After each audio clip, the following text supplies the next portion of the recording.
You are Locked On Packers, your daily Green Bay Packers podcast.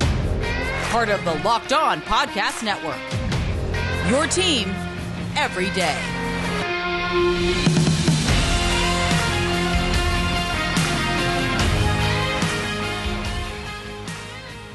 It's the number one team in the NFC North against the last place team in the NFC North. And just as everyone predicted, it's the Chicago Bears in first and the Green Bay Packers in last place. Lorin Cox from Locked On Bears. I hope your audience appreciates that that's how I started the show.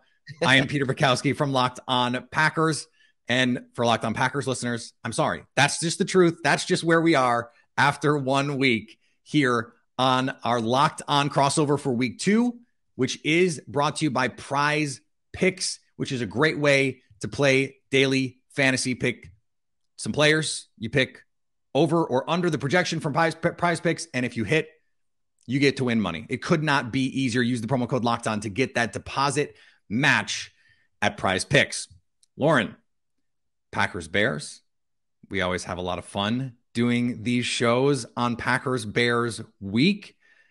The thing for me is I watched Bears 49ers and I came out of it going, I really don't know how much any of this means anything for either one of these teams, the 49ers and the Bears. So what do you feel like you could actually come out of that game saying, okay, here's what I think we learned about this team in week 1?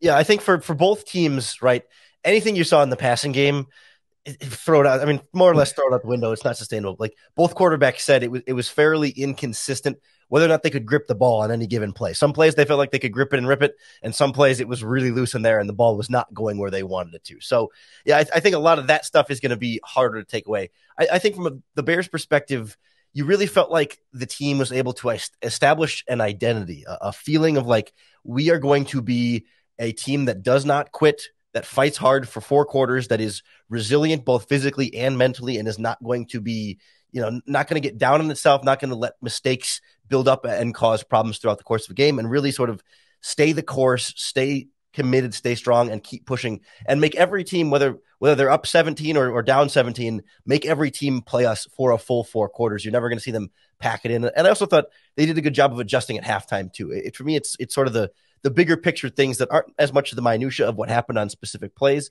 but more so the feeling around the team and some of the energy that they brought. I feel like those are the kind of things that are translatable from a game like this. I imagine it's the vibes. It's the vibes. It's the vibes. But I imagine the Packers are kind of feeling in a similar boat. Like, not that there's nothing that you take away from that game, but just that, like, I don't know, week 1 for Green Bay has 2 years in a row. They've come out so flat. And it's like, well, do you take anything away from that either? Yeah, 3 out of 4 years, really, if you go back to the first year of Matt LaFleur in that Bears game, which we remember as being a compelling game because it went down to the wire. But both of those offenses were so bad in that game. And we think about it now, oh, yeah, okay, those teams had good defenses. But like the Packers ended up having a pretty good offense that season and just played terrible in that first game. The only time in the Matt LaFleur era the offense has looked good in week 1 was when no one had any preseason, when no one had a full training camp and an offseason in the COVID year. And they come out and they hang 40 on Minnesota with no one in the stands. And that was also a really healthy team. I think that's one of the big differences between these two teams right now is Green Bay starting left tackle, hurt, don't know when he's going to be back. Probably not this week. Starting right tackle, hurt, don't know if he's going to be back this week, has a chance to come back this week, but we're not sure. And theoretically, wide receiver 1, hurt and practiced on Wednesday. So we'll see what his status is moving forward. It seemed like last week they were being very, very cautious. He got stepped on. I think he's going to have a chance to play this week, but we'll see. Those questions, and then along with the history of just like week 1 is weird for them, it leads me to believe that they're gonna be a pretty different team. A lot of it too was just like stuff we didn't see last year with coverage busts from players who don't bust coverages. Like, it's the worst, and my listeners have heard this. It's the worst I've ever seen Adrian Amos play. And he has been good since the moment he stepped into 1265 Lombardi Ave. Like, he's been just rock solid. I mean, Bears fans know this. He was an unspectacular Chicago Bear, but was always in the right place. always playing his responsibilities. And that just wasn't true in this game. Darnell Savage, also, I think the 2 of the 4 worst graded safeties in the league in week 1 were Green Bay Packers safeties. I just don't expect that to be the case moving forward. So I think you're right. Like, is there a lot to take away? There's a lot to clean up. I know that. I think for both teams, but I don't like, they did a lot of stuff that's pretty uncharacteristic and from players for whom it is particularly uncharacteristic. And so, yeah, I had a tough time again, watching both teams, the Packers and the Bears, and going, okay, I feel good about what I'm going to see in week 2 in terms of being able to predict this is what they're going to do. Like, how different is this offense, Lorin, for the Bears? Yeah. Do we have any idea? I don't think we do. Well, it's like whatever game plan they had used against the San Francisco 49ers was entirely weather-based, right? So we don't like there were certainly a lot of the like Matt LaFleur offensive aspects of it in terms of, a lot more stretched outside zone that got the play action game going, got Justin Fields involved with his feet. Like those aspects were there, but it was a super, super conservative game plan in the first half. They were getting in 3rd and longs and handing it off on a draw or throwing a screen pass because I don't think they trusted the ability to grip the ball and throw it downfield when the rain was coming down. And they wanted to sort of stay the course and stick with this running game. But if we're looking at a much nicer weather game in Green Bay, maybe they feel like they can open some things up and maybe it looks vastly different. I mean, they still, it's going to be like the same types of packages and the same types of opportunities, but in terms of like the game flow and the play calling from drive to drive and, setting things up in the first quarter to come back to them in the second half, I just don't think the Bears really got into what their offense is supposed to actually look like. And then defensively, they had to do so much to adapt to Trey Lance's legs. And not that Aaron Rodgers is not a mobile quarterback, but he's not the same type of mobile quarterback as Trey Lance, certainly not at this stage of his career. So it's going to be largely, I think, a very different game plan for the Bears again, too. And I think it's a similar thing for Green Bay going from Kirk Cousins to Justin Fields is also quite a shocking shift from one week to another. It is. And I think that part of it too, the Packers defense was going up against an offense that theoretically they've seen.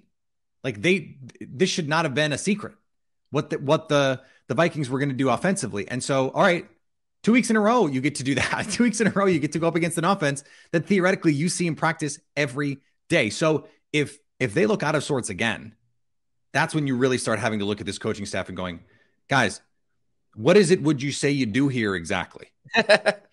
Because then you're starting to really have concerns about their ability to get these guys prepared properly. This is like some of its stuff is day one install stuff. And some of it is just basic communication. Like the Justin Jefferson 4th down touchdown was just as simple as not passing off the best player on the field, maybe the best receiver in the NFL on the goal line on 4th down. He goes in motion and no one says, cool, I understand that this guy's going in motion now.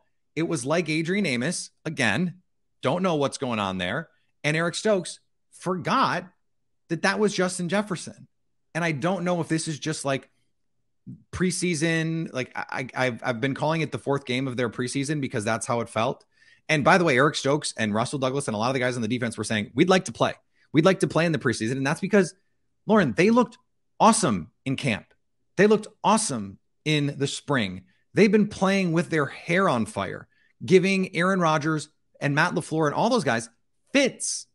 And they just didn't look like that team on Sunday. So it's one of those things where I think you're going to see a very different defense. Maybe not week 2 necessarily. Like, I don't think it's just going to lock in right away. But I think by, October 1, by the time the leaves start to change color, this defense is going to look very, very different. And by the way, only gave up 23 points. So it's not like, Minnesota went out and scored 400. It's because Justin Jefferson went off and he's Justin Jefferson and he's wide open that everyone's like, oh my God, this defense. It wasn't quite that bad. It was really like 3 or 4 busted coverages. They're just really bad. Like in your brain, you're going, oh my God, how can they do that? And that's the part where you're like, okay, that stuff should be fixable, but you still got to go fix it. All right, let's talk about the matchups here, Lorin, between these two teams, the things that you and I are going to have our eyes on here, but let's do it right after this. This Locked On Crossover Thursday podcast is brought to you by our friends at Turo, the world's largest car sharing marketplace. With Turo, you can book any car you want, wherever you want it, from a community of local hosts. browse a huge selection of vehicles for just about any occasion or budget across the United States or Canada, or even some of our listeners overseas in the UK. I know we both got them. Book a spacious SUV or a minivan for a family road trip. Get a classic or luxury car for a special event, maybe a special birthday or a holiday. You can find affordable economy cars if you're on a budget and just want to get from point A to point B. Or maybe you want to test drive that new car that you've had your eye on to just see how it might fit in your everyday life. Many Turo hosts can even deliver the car right to you. Every trip is backed by liability insurance. Terms and conditions and exclusions apply. Ditch boring rental cars and find your drive at Turo.com. Lorin, you're going to love this. There is rain in the forecast Sunday night, just so you know. Oh, not a lot. And as of right this minute, as of game time, no rain. But in the afternoon, there is a pretty good chance that we're going to get scattered thunderstorms. Hopefully nothing that affects the game. Certainly lightning is a big no-no. Can't have that. They're going to play the game if it rains. But so just something to keep an eye on if you're a Bears fan. Like, keep your eye in that weather app on what's going on there. Let's say if lightning storms, then AJ Dillon's going to get kicked off the field by a police officer again, just like he did over the summer, right? Like, oh no, you're absolutely right. It was rough. That is if you're a Bears fan and don't know what Lorin is talking about, Google that one. That's a fun one. I assume most of my audience knows what that story is. Let's talk about AJ Dillon, because to me this is a huge story in this game. The Bears run defense against the Packers run offense. And the Packers averaged over 6 yards a carry against Minnesota. Aaron Jones was the guy that Matt LaFleur and Aaron Rodgers each singled out after the game and said that guy needs more touches. But only 15 rushes between Aaron Jones and AJ Dillon. AJ Dillon out-touched Aaron Jones. But it wasn't like the Bears run defense was great in this game. But again, we don't know what we can take away from any of this because it was played in a monsoon. That said, Elijah Mitchell averaged almost 7 yards a carry before he got hurt. Unfortunately, he's going to be out a while. And then Jeff Wilson got in there and couldn't do anything. Is that Jeff Wilson versus Elijah Mitchell? I don't know. What do you see from this Bears run defense? Because that, to me, is the key to slowing down this Packers offense. If they can do that, it's going to go a long way. Yeah, I think run defense is my biggest area of concern on this Bears defense right now. That they were horrendous, at least for the first half against the San Francisco 49ers. In the second half, they felt like they started getting a little bit more aggressive and started like seeing things quicker. I think Shanahan especially was like, in the first half, he was putting Deebo Samuel in the backfield. He was jet sweeping left and right and doing a lot of different things in the running game. The Bears were like a little bit, I think, shell-shocked. Like, okay, where's the ball and where do I attack and all that. But I also think that once Elijah Mitchell got hurt, Jeff Wilson just does not have the same juice that Elijah Mitchell did either. And that made a huge difference as well for these guys to get over there. But like that's not the great debate yet. Bears fans don't want to hear about how bad Roquan Smith was in run defense last week. And the other linebacker, Nick Morrow, was also pretty darn bad in there. And so I have a lot of concerns about that. And yet I also feel like when it comes to this Packers offense, yes, they ran the ball really, really well, but I'm still much more worried about Aaron Rodgers. Like I know Aaron Rodgers struggled and that his receivers dropped a bunch of passes and that the passing game was not what worked for them. But I kind of feel like, all right, like if the Packers can beat the Bears by just running the ball a bunch, like more power to you. I would rather lose to you running the ball really well and letting Aaron Rodgers slice and dice the secondary all the way down the field. So like, I don't want to just say, screw it, running game's not important, because it is, and they can win the game doing that. But I feel like I can live with the Packers getting 5 yards a carry if that means Aaron Rodgers is having another, 150 yards, or he's up to almost 200 yards in this last game. 195 by the end of the game, but it's sort of like it might as well have been 150. Like it was, a lot of it was inconsequential. So this is my question for you, Lorin. Like, do you think, and I think it was different with the 49ers, and because it was a monsoon, you're not as concerned about them throwing over your head, but do you think we're going to see the same too high looks? Like they're just going to live in too high against Green Bay the same way Minnesota did? I mean, I think so. After a while, they started bringing Jaquan Brisker like up on the line of scrimmage a little bit. That's what I mean. But that was, I assume that was for like Trey Lance purposes, for run defense purposes.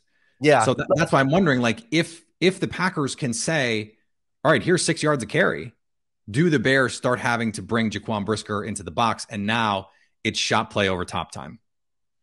Yeah, I mean, I think they want to spend as much time as they possibly can in too deep, but they didn't necessarily have to make the adjustment to stop the 49ers traditional ground game. Like the adjustment was to stop Trey Lance's ground game, and they were more or less content with, Elijah Mitchell and to some extent Deebo Samuel getting those carries and getting some decent yards, but knowing that they would be able to hold up when those drives started, buckling down a little bit more. And of course, they got a couple turnovers in there as well and some penalties on the 49ers that helped that as well. So I think the Bears want to go as much too deep as possible. And they're willing to kind of say, until the running game is legitimately causing them to lose the game, I don't think they're going to feel that massive need to adjust it, because they do trust that, even if Roquan Smith and Nick Morrow are struggling a little bit, that they'll figure it out and that they can still rely on those guys to be at least freak athletes, even if they can't get off blocks at the second level.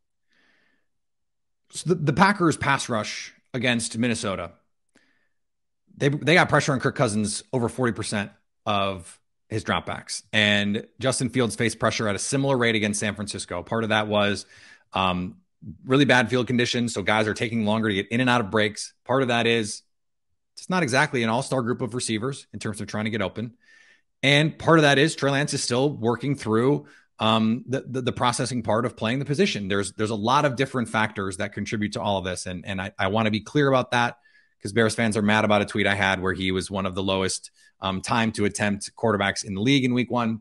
He was last year too. I'm wondering, from a passing game standpoint, what do you think in a game that has, let's say, normal conditions, the ideal way for the Bears to attack a Green Bay defense would be? Because I look at what I saw from Justin Fields, and it's the incredible play to escape a sack, keep a play alive, and a touchdown. And then there was the really nice schemed up shot play to EQ that took a really nice throw from Justin Fields to make. But overall, Justin Fields was under a lot of duress. He's bailing the pocket. And if you're the Bears, I don't think you can win sustainably with Justin Fields playing off script like that. So what is, given what we have seen so far, the best way you think for the Bears to try and attack the Packers? And is that the most likely way you think they will attack the Packers? Because those might be two different things. Yeah, no, I'm with you 100% that the Bears offense worked last week because of Justin Fields' heroics, extending plays with his legs and finding guys downfield. But that's not what you want to have to rely on snap in and snap out. That can't be a sustainable form of offense. Ideally, they want to do kind of what Green Bay did or what San Francisco is doing, just run the ball as much as possible, get 6 yards of carry, and not make your quarterback have to throw 30 times in a game. Just make it as easy on him as possible, work some play action off of that, help the offensive line in that way.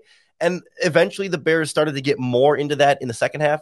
I thought in the first half against the 49ers, David Montgomery was running into a wall every time at the line of scrimmage. The Bears couldn't move the ball. They'd get in third and longs, and then Justin Fields would have to have a longer extending pass play.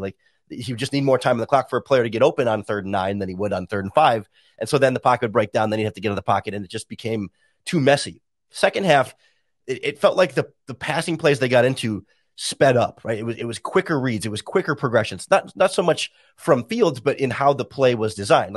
The EQ play that you talked about, it's a simple mesh, but he's just going from flat to the deep out or the deep corner. And then he would come back to the crosser. And those are all it's not a rollout half of the field, but it's just those first 3 reads are all in the same half of the field. So his eyes don't have to go across the field from left to right to actually get through the progression. They just kind of condense those reads to different parts of the field, so that he can either, read, run, or, if the pocket is going to break down, he just knows he has a couple of options that are a little bit quicker in the play. And I think that's ultimately probably what a lot of this Bears season is going to be, because this offensive line is young and there's optimism that they can keep growing and improving together. But former Packer Lucas Patrick was rotating in at right guard because he has a broken thumb that's recovering, so he can't snap the ball. They want him to be the center, but they're being real nonchalant about it each and every week. They just named him an honorary captain for this week, so I'm assuming he's going to play somewhere. But whether he plays center or right guard, or they keep rotating, I hate offensive line rotations in the regular season, but that's where the Bears are a little bit stuck right now. And I think Getsy did a good job of adjusting to his offensive line falling apart, but eventually that group's going to need to play better. And I think we're still going to have to see them need more of those adjustments and have to scheme the pass protection more than just rely on those first 5 guys. Yeah, and you mentioned the mesh. They at Ohio State, they build the whole offense around mesh. They run that 40 times a game. So you hope that that's a concept that Justin Fields is comfortable with. And guess what you should do when you're a coach and you have a young quarterback? You should give him concepts that he's comfortable with. Hello, Can you send that to Matt Nagy? So, I was just going to say, someone tell Matt Nagy that you build the offense about what your quarterback is comfortable with. I'll never forget. This is a story an NFL quarterback told me, and it acted like it was novel that this happened. Sean Payton, his first season in New Orleans, sat down with Drew Brees and said, "What do you like on third down? And what do you like in the red zone?" And this was seen as like world-changing stuff. Who would have thought? That seems like every coach should be asking. Now, when Sean Payton and Drew Brees got together, Drew Brees was not Drew Brees yet. And that's part of this. But like, it just makes sense that you would want to marry those two things. I think ironically, in a lot of ways, the Packers offense would be better if they did a little less of that. If Aaron Rodgers would let Matt LaFleur cook a little bit, you know what I mean? Like, instead of the let Russ cook, it's let LaFleur cook. Just like a little more motion, a little more, heavy play action, a little more rollout. And I think that would benefit the offense a little bit.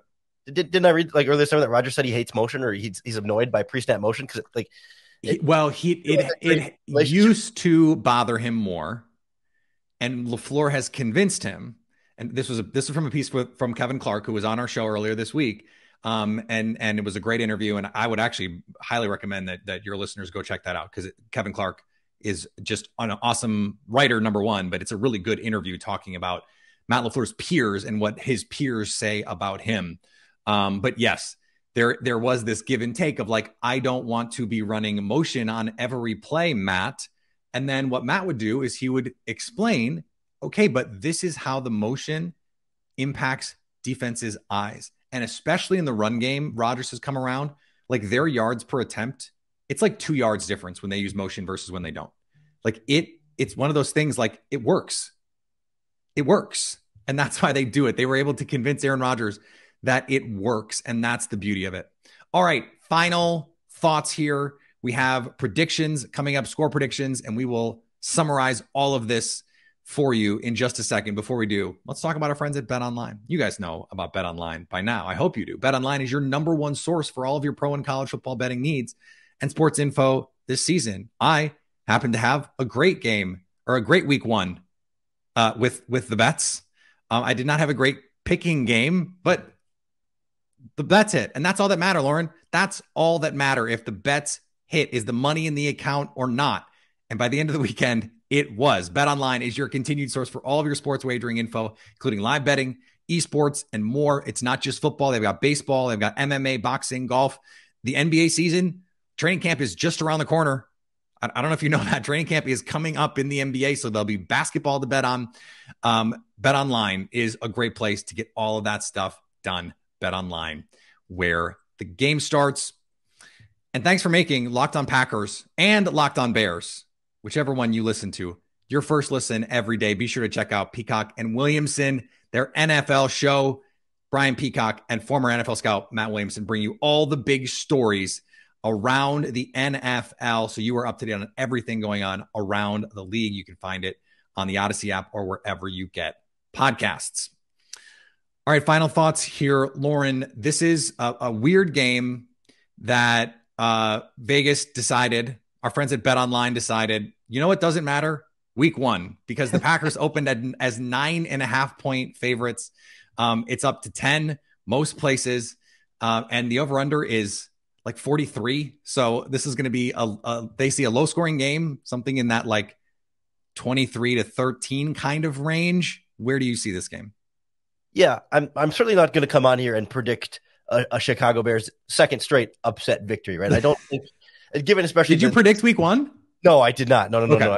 I'm not predicting that they would do it twice in a row. I didn't think. I thought the 49ers team would be better than what they were, but I do think the Bears can cover that spread. I mean, I think they're going to play this tough. I just think the type of resilience that they showed last week, even if Green Bay gets up by more than 10, I think the Bears can, at absolute worst, backdoor cover a potential 10-point spread in this game. And I think there might even be a time where the Bears lead in this one, but I don't know that they can. I don't know if they'll have enough, Matt Eberflus magic plus Luke Getsy knowing the Packers players really well. I don't think that'll quite be enough to pull off another upset, but I do think it'll be close enough. I mean, I like a 23-20 or maybe like a 2017 type of final where it ends up being fairly close, but maybe doesn't always feel that close for the entire game, but the Bears make it close and make Green Bay earn it a little bit. So I will tell you straight away, I love the over in this game. Because I just don't, I think to your point, if the Packers do get up, and I do think the Packers will be up for most of this game, that the Bears are going to fight back. They are. And the Packers have had a tendency over the last few years to let up. They let the Browns come back from 3 scores down to get back into that game. They let the Ravens last year with Tyler Huntley come back from 3 scores down to get back into that game. And by the way, they fell down early to the Bears at Lambeau in primetime last year. We just saw this happen on, what did I say earlier? Some specials. They had the punt return, but then also they had the crossing route. That was a beautifully schemed up play. Justin Fields, I don't remember the receiver's name. I don't think he's even on the team anymore. No. And he scores on a long touchdown. I think the Packers offense is going to play a lot better. I just don't think the pass rush for the Bears is going to be able to get home as consistently as Minnesota was. Minnesota got a little lucky on when their pressure came too, because they still only got that like 25% pressure rate, which is not a huge number. It was when that pressure came, and it was when the Packers were trying to take shots that really scuttled this Packers team. So I see it in that like 27 to 17 kind of range, but I can't predict a cover until I see them cover. I need to see that, and I need to see this defense play a little bit better. So I don't think, the Justin Jefferson is not walking through that door. Justin Fields, I think can be a dangerous player, but the Packers are not going to play a bunch of man coverage that's going to give him opportunities to scramble all over the place.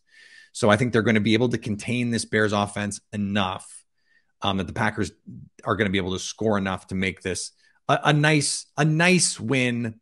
I'm not going to predict some like impressive dominating win. I just don't. That's not fair after what we saw from these two teams in week 1. To summarize, for me, this game comes down to the Packers winning in the trenches. They did not in week 1 win in the trenches, really on either side of the ball. They got enough pressure on Kirk Cousins. Kirk was able to escape. They needed to finish a little bit better. And then if they can run the ball effectively, if they can run the ball as effectively on the Bears as they did on the Vikings, I just can't believe the play action game will be as bad as it was in week 1. And I don't think the pressure on the straight drop back game is going to be as bad as it was in week 1 for the Packers against the Bears. And so for those reasons, I think Green Bay has a good chance to get a get-right win against the Bears. That being said, Justin Fields, certainly with his playmaking, his legs, he made some plays last year. We saw it. Can the Packers force him into some mistakes as the 49ers did? I think that's the big takeaway for me as I look at these two teams. How do you see it? It's funny because it felt like last week against the 49ers. I don't know if the Bears won in the trenches on either side of the ball and still came away with the victory.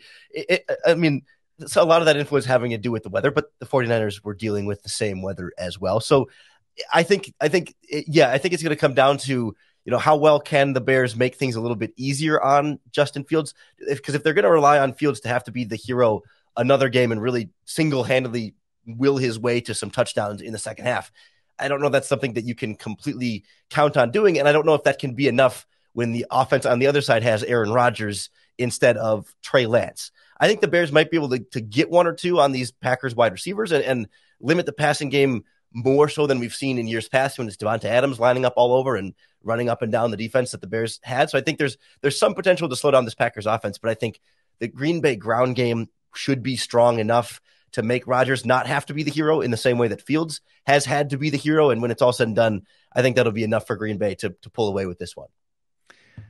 It's going to be a great fun. I know that it always is. And hopefully we make it out of it with no injuries on both sides. That is always my hope in these games. It was just the worst sitting there on Monday and watching the reports come in. It's player X out for 3 months, player X done for the season. So I know that this is sort of a fool's errand to hope that there's no injuries in a football game, but we want to see these teams at full strength play as much as possible throughout the year. So yeah, it's kind of lame to say, let's, hey, no injuries, but I hope that for both teams. I hate seeing it. It's like the least fun part of this job is to have to talk about injuries. So Packers Bears rivalry week. Lorin, we don't get to do this again for a long time. Like there's going to be snow on the ground the next time we do this. So Have a great season, man. This is going to be a lot of fun, and we will talk soon. We will talk to all of our listeners tomorrow, and we'll see you next week.